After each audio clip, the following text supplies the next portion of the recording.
Hi అందరికీ, prince ions YouTube ఛానల్కి స్వాగతం. నేను ఫస్ట్ టైం లాంగ్ వీడియోలో ఫిష్ కర్రీ చూపించబోతున్నాను. మీ అందరికీ నచ్చుతుంది అనుకుంటున్నాను. నచ్చని వాళ్ళకి కూడా ఈ ఫిష్ కర్రీ చేసి పెట్టండి, చాలా ఇష్టంగా తింటారు. నచ్చుతుందని అనుకుంటున్నాను. సరే, ఇక ప్రాసెస్లోకి వెళ్ళిపోదామా. ఇక్కడ చూపించినట్టుగా 1 kg నేను ఫిష్ చేస్తున్నానండి. 1 kg కావాల్సినవి అన్నీ చెప్తాను. ఫస్ట్ చేపల్ని నీట్గా నిమ్మకాయ వేసుకొని కడిగేసుకోండి. దానికి కావాల్సినవి 2 ఆనియన్స్, 4-5 పచ్చిమిర్చి, కొత్తిమీర మీరు ఎంత వేసుకోవాలనుకుంటే అంత, ఎక్కువ ఉంటే టేస్టీగా ఉంటుంది. 4 టమాటోస్, ఒక ఉల్లిగడ్డ ఫస్ట్ కోసుకొని, 4 టమాటాలు, 2 పచ్చిమిర్చి మిక్సీ గ్రైండ్ చేసుకొని పక్కన పెట్టేసుకోండి. ఇప్పుడు ఫిషెస్ తీసుకొని దాంట్లో 1 స్పూన్ అల్లం,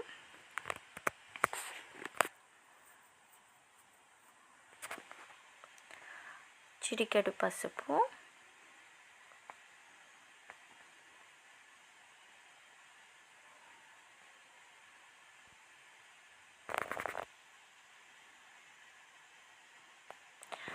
ఒక స్పూన్ ఉప్పు,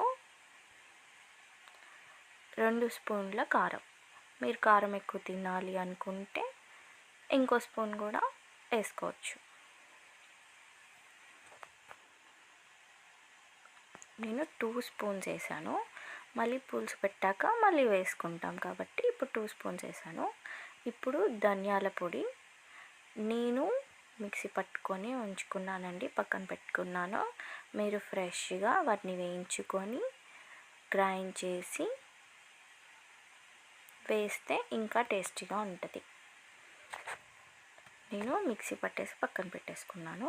ఇలాగే ధనియాల పొడి కూడా వేసుకోండి, టేస్ట్ ఇంకా ఎక్కువ అవుతుంది. ఇప్పుడు వాటన్నిటిని కలిపేసుకోండి.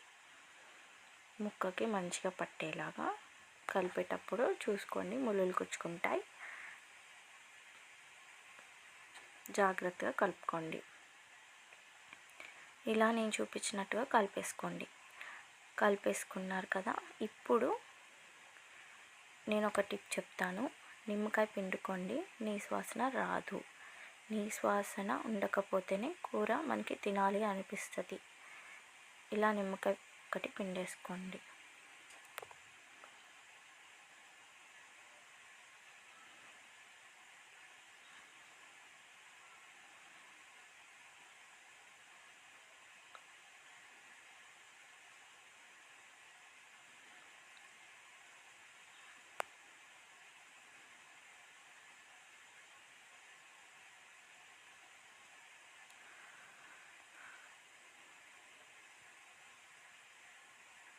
మళ్ళీ దాన్ని కలుపుకోండి.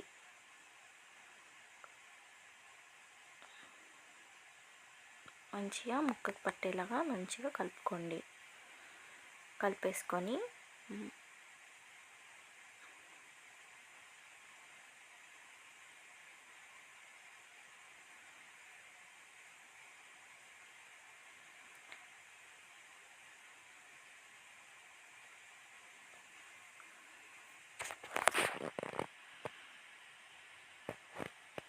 ఇప్పుడు మూత పెట్టుకొని పక్కన పెట్టుకోండి. ఆ కారం ఇవన్నీ ముక్కలకి కరెక్ట్గా ఉంటుంది.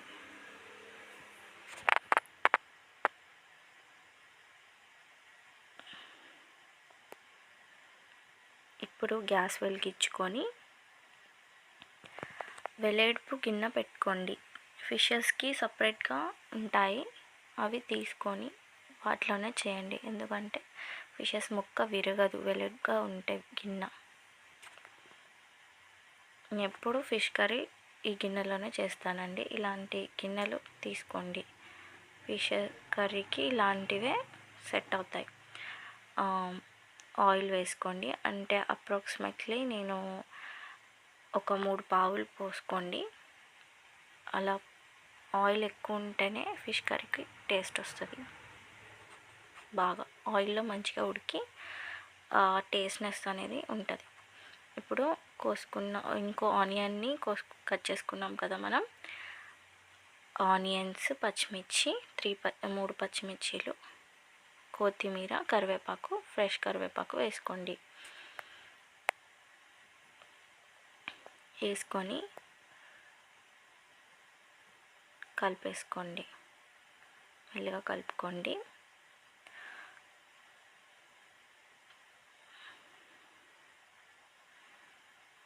గోల్డెన్ బ్రౌన్ వచ్చేంత వరకు కలుపుకోండి, ఇలా ఫ్రై చేయండి.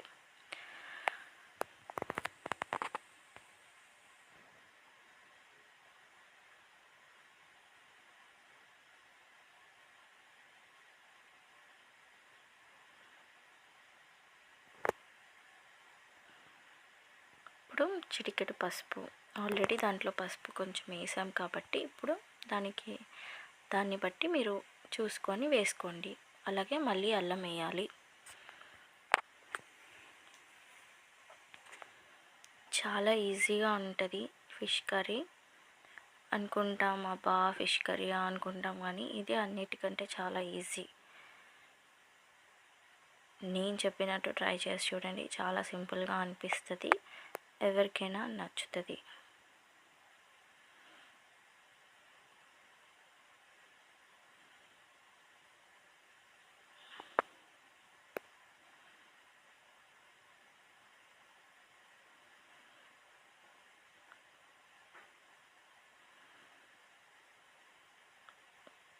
వస్తుంది, గోల్డెన్ బ్రౌన్లో వస్తుంది చూడండి.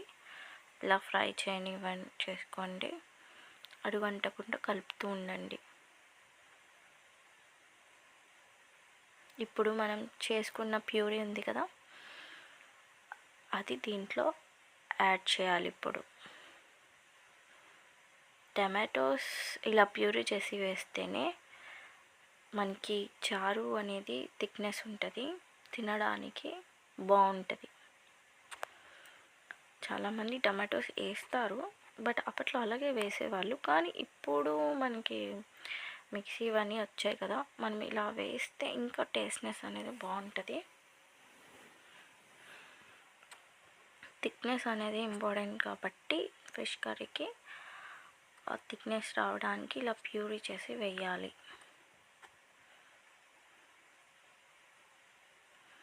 ఇప్పుడు కలుపుకోండి, ఆయిల్ పైకి వచ్చేంత వరకు కొంచెం సేపు ఉడకనివ్వండి, ఫ్రై అవ్వనివ్వండి.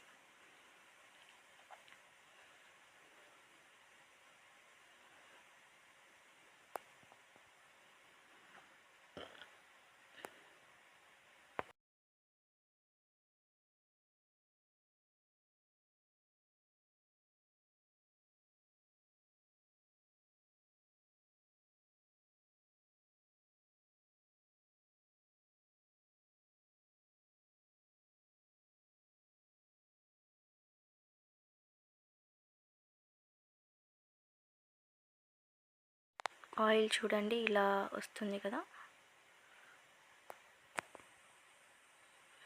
కొన్ని వాటర్ పోసాను, అది మిక్సీలో ఉన్న వాటర్ తీసి పోసాను. ఇప్పుడు కొంచెం కారం వేసుకోండి, టమాటోస్కి కూడా కారం, ఉప్పు కూడా 1 స్పూన్ వేసుకోండి, కలిపేసుకోండి.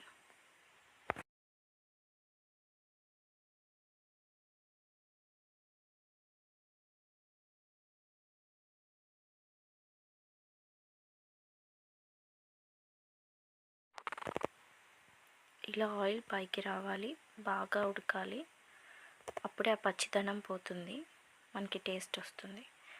ఇలా ఉడకనివ్వండి, ఆయిల్ పైకి వస్తుంది చూడండి. ఇప్పుడు వేసుకున్న ఫిషెస్ని దీంట్లో ఒక్కొక్కటి మెల్లగా వేయండి. ఇట్లా నేను చూపించినట్టుగా విరగకుండా ఒకదానికొకటి అతుక్కోకుండా కొంచెం డిస్టెన్స్లో ఆ పీసెస్ని వేయండి.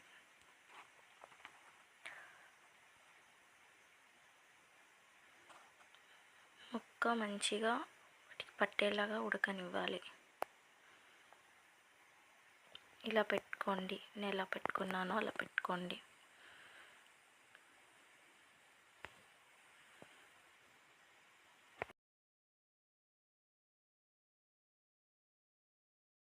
మినిట్స్ మూత పెట్టేసుకోండి.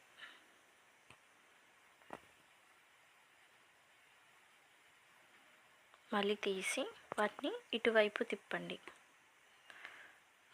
అటువైపు ఉడికింది కదా, ఇప్పుడు ఇటువైపు ఆయిల్లో ఫ్రై అవ్వనివ్వాలి కొంచెం. అప్పుడే టేస్ట్ అనేది ఫిషెస్కి వస్తుంది. మెల్లిగా విరగకుండా తిప్పుకోండి.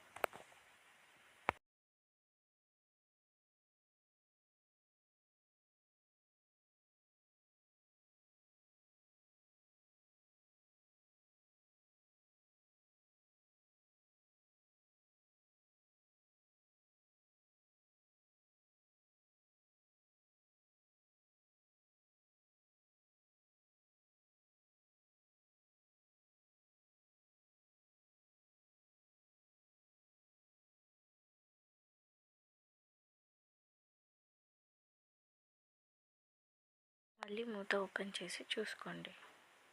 ఇప్పుడు చింతపండు పులుసు పక్కన పెట్టేసుకున్నారు కదా, పులుసుని కలుపుకొని చింతపండు రాకుండా నీట్గా చింతపండు తీసేసి పులుసు మాత్రం వేయండి.